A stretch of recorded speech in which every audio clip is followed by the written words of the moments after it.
अक्षर ब्रह्म योग का वर्णन है। अर्जुन ने 8वें अध्याय में 2 श्लोक में भगवान से 8 प्रश्न पूछा। किम तद्ब्रह्म किमध्यात्मम किम कर्म पुरुषोत्तम अधिभूतम च किम प्रोक्तम अधिदेवम किम उच्यते। दूसरे श्लोक में पूछता है अधियज्ञ कथम कोअत्र देहे अस्मिन् मधुसूदन प्रयाण काले च कथम गेयो असि नियतात्मनि। अर्जुन ने भगवान से पूछा कि जो योगी महापुरुष है वो आपको कैसा जानते, शरीर में कौन नष्ट होने वाला है और कौन नष्ट नहीं होता, अक्षर है। तो भगवान ने कहा ये जो 5 तत्व का बना हुआ शरीर है ये शरीर नष्ट होने वाला है। अक्षरम ब्रह्म परमम, ब्रह्म कभी नष्ट नहीं होता। परंतु हमारा ज्ञान अपना भ्रम को देखो, दरअसल किसी का जन्म हुआ, किसी की मृत्यु हुई तो हम अपने आप को सोचते हैं हमारे ऊपर सूदक आ गया, जबकि भगवान कहते हैं अधियज्ञ कथम को अत्र देहे अस्मिन् मधुसूदन। अर्जुन ने पूछा शरीर के अंदर यज्ञ क्या है? बोले नित्य परमात्मा की भक्ति करना ये यज्ञ है। और हमें भ्रम में डाल करके उस ब्रह्म रूपी यज्ञ जो हम करते हैं उस यज्ञ से हमको अलग कर देता है व्यक्ति अज्ञान के कारण। ऐसा आपने देखा होगा कि एक दिन धनतेरस होती है, दूसरे दिन कौन सी चौदस होती और तीसरे दिन दीपावली होती। पर ग्रहण के डर के कारण लक्ष्मी पूजा एक दिन पहले ही आ गई। ये सारी जितनी भी चीजें हैं ये अज्ञान और भ्रम के कारण व्यक्ति सोचता है ग्रहण से इतना डरने की आवश्यकता क्या है।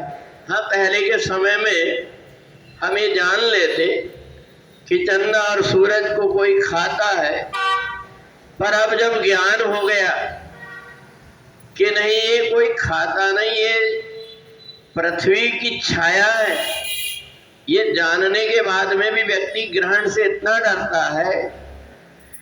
और वो उसके डर के कारण हनुमान जयंती में ग्रहण आता है तो उस समय न मना करके एक दिन पहले या एक दिन बाद मना लो। परंतु जो चीज जहां जिस तिथि में है उसका महत्व उसी समय होता है।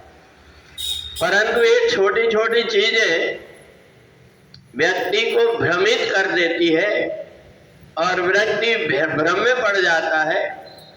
कितनी सहजता और सरलता से अर्जुन ने भगवान से गीता में हमारे मन के अंदर की सारी शंकाओं का समाधान किया कि ये तो बताइए संसारी व्यक्ति कैसे रहता है और योगी महापुरुष कैसे रहता है। का हर समय जिसकी हर श्वास में यज्ञ कर रहा हो, श्वास श्वास में नाम जप, वृथा श्वास मत खो, ना जाने या श्वास को फिर आवन होए न हो। तो इसलिए हर श्वास में जो परमात्मा की भक्ति कर रहा है वो योगी पुरुष अंत समय में किसी की याद ना करके परमात्मा में अपने मन को लगा करके और परमात्मा में ही अपनी ज्योति को समर्पित कर देता है।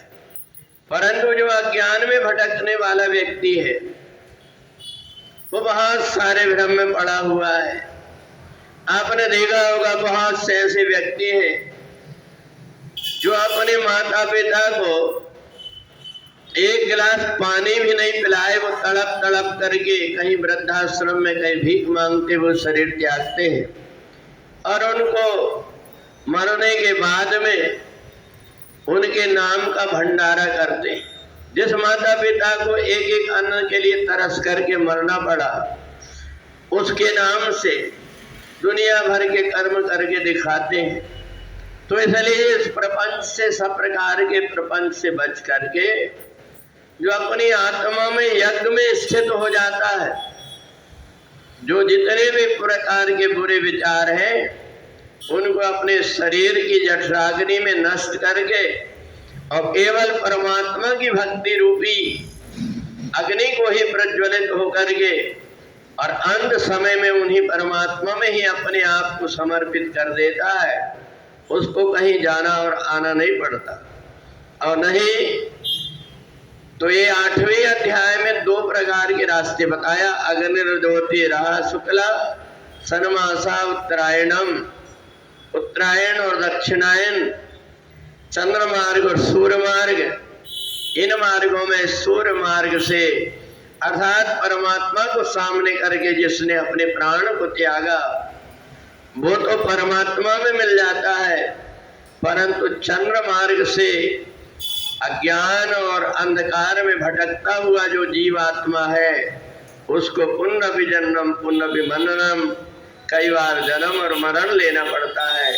तो इसलिए हम अपने आप को ज्ञान के उस पवित्र धारा से जोड़ करके परमात्मा की भक्ति में लग करके सब प्रकार के भ्रम अंधकार से हट करके परमात्मा की भक्ति करते हैं। तो ये आत्मा अजर और अमर है। ये आत्मा को न कोई जला पाता है, न कोई भिगो पाता है, न कोई सूदक लगता है। ये अजर और अमर आत्मा किसी भी प्रकार से मलिन नहीं होती।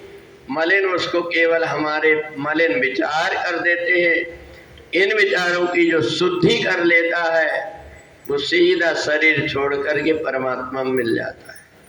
बोले वृंदावन बिहारी लाल।